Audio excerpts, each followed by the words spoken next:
first of all, I want to draw out for you the mother. Mothers are beautiful. They are really beautiful. For one real reason. They cry for anything. Any reason they cry, man. You could find a piece of wood in the gutter. A piece of old raggedy wood. Just a piece of wood. And taken, you don't even have to wipe it off. Just take your little penknife and put a nick in it. And just carry it on home to her. And say, look, Mom, see what I made for you? Your mother will say, oh, my God. You made it, honey. It's coming out to get you for everything. See, that's where mothers have it over fathers, man. Because you take that same piece of wood, give it to your father. Dad, I made this for you. What the hell is this, a piece of wood you found in the gutter? Get that thing out of here. That's why fathers don't get good presents, because they don't cry. Father's Day comes, right? What happens? Every father's got to tell everybody, you know, today is Father's Day, for crying out loud. Mother's Day, you break your back, man, buying, working to buy some presents. Father's Day, you go up to your father, Dad, give me 35 cents. I want to buy a pack of cigarettes. And then you smoke half the pack coming home. And that isn't even his brand. All fathers fall asleep watching the television set. Haven't met one yet that didn't fall asleep with one shoe off, propped up on the sofa, and just snoring. 3 o'clock in the morning. And you come in the house and the television sets go. And you walk over and turn it off. Turn it back on. I was looking at that. Oh, what are you talking about? It was Conrad. Leave him alone. He's a hell of a detective.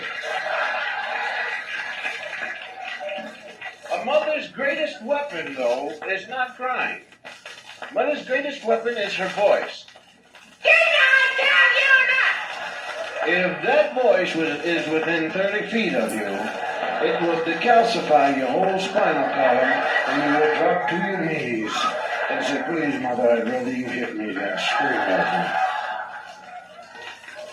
me. Mothers always say, you're going to drive me to my grave. Fathers always say, I'm going to drive you to your grave. And the father's sound is different too, although it is a great weapon for him. Father's voice is, oh. I remember the three of us as kids used to sit down and watch television, and he'd just walk into the living room, 5'11", 230 pounds. Okay, man, everybody straight out. He's going to hit somebody. Any sense in letting him get all three of us in one shot? Everybody straight out. Let's go. And he would always chase one kid. Come back here, which is a dumb statement to make. What does a parent really think? You think because you say, come back here, the kid's going to stop and come back and get killed? Everybody's not dumb. I've seen some dumb parents in my life, man. Dumb because they said to some kid, go get me something to beat you with. Now, what kind of a statement is that to make? And I've seen kids dumb enough to go out and rip up a tree and bring it back here. Go on, beat me to death, Dad. My father ever said that to me, I'd tear off the corner of a piece of paper. Hey, I go on, way up. Go on, tear me up.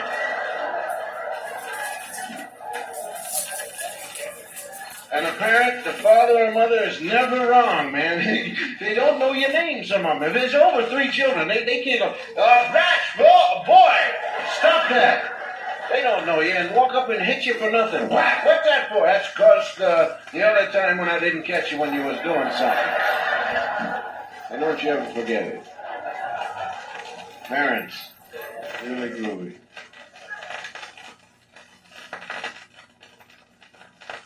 I'm probably the only living husband that wins an argument with his wife.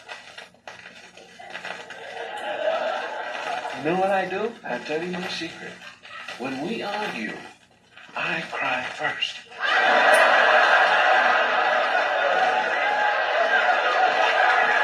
Yeah. And then I beat her to the bathroom. And I lock her out. And she's out there banging on the door. Let me in. I said, no, I was in there first. And then I open the door and I beat her to the telephone. I call my mother. My wife can't beat me or nothing. On top of that, I leave my underwear in the sink first. She can't beat me in that. She comes up and says, my hands are dirty, your underwear's in the sink. I said, good. Now you know how I feel. Do you ever go up to wash your hands in these things with the bubbles floating in the sink? And your hands are staring, you got gunk all on your hands there. And how are you going to pick them up? You don't know how to wash your hands and leave the water clear. I leave my socks strung across as she hangs herself when she walks in the bathroom. I pay my wife back. Everything she does, I do. Every time I got married, I almost got my neck torn off, man. Walking into that bathroom with the nylon strung across the doorway. Just, I pay her right back. Yes, I love it. I have my own hair dryer. And she talks to me and I say, what? What?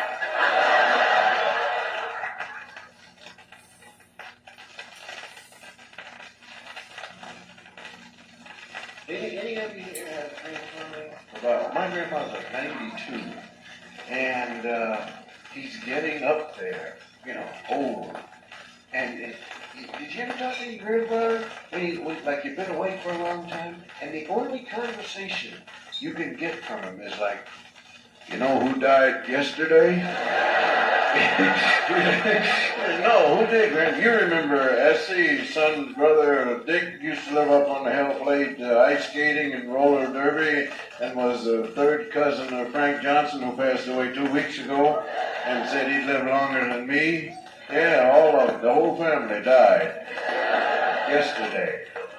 Guess I won't be around much longer. He's been saying that for 50 years now. Guess I won't be around much longer. But every time I see him, you know who died yesterday? No. A lot of people. No, my grandfather is really cool. He was the one, he taught me how to drink coffee out of the saucer. Really cool, man. We used to sit down in the cellar drinking coffee out of the saucer. He was really good at it. He said, you just take this coffee, and I said, right. All over me and everything. Takes quite a thing to do.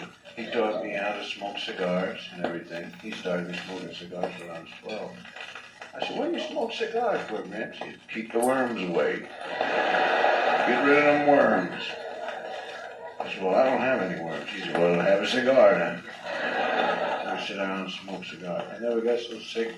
Man, I could feel my eyes turning red. Did you ever get like that? I don't drink. I never had a hangover or anything, but I felt my eyes getting red from cigar smoke.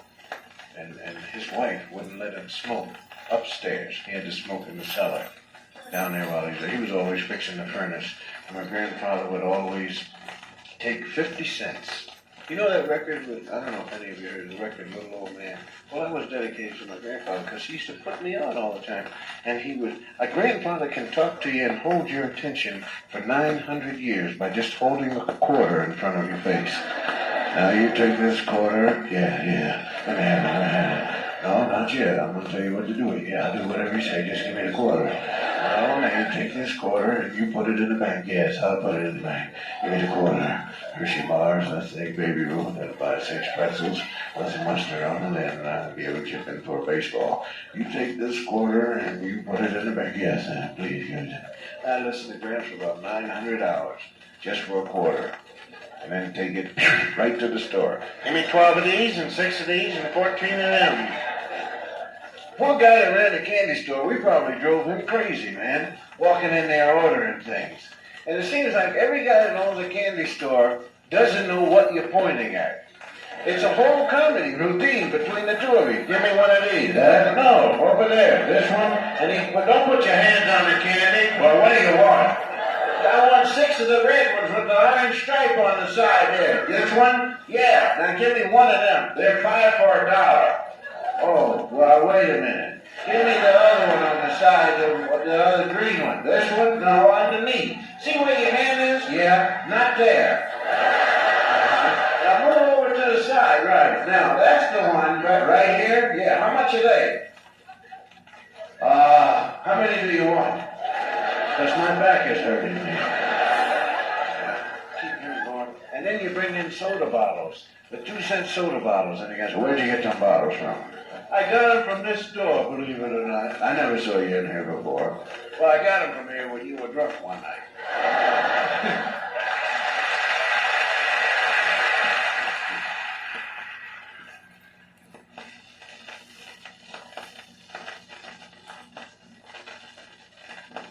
You know what, but dogs are better than cats.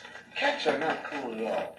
You know, a cat is very independent. He's just sucking in on your food. Now, answer this question. Did a cat ever do anything for you? Huh? Did a cat? No. Cats don't do anything. Huh? They could kill mice any place. He don't have to be in your house if he's hungry. You watch him. He got a shopping bag. He's going around looking for mice. A cat has never done anything for anybody except sit on your sofa and shed and make you sneeze. Cats, they sit there. No, that's the truth. You watch. I'm telling you. A cat will just sit on your sofa and he's just... You can't say to a cat, come here, Fido. If you do, the cat will say, what?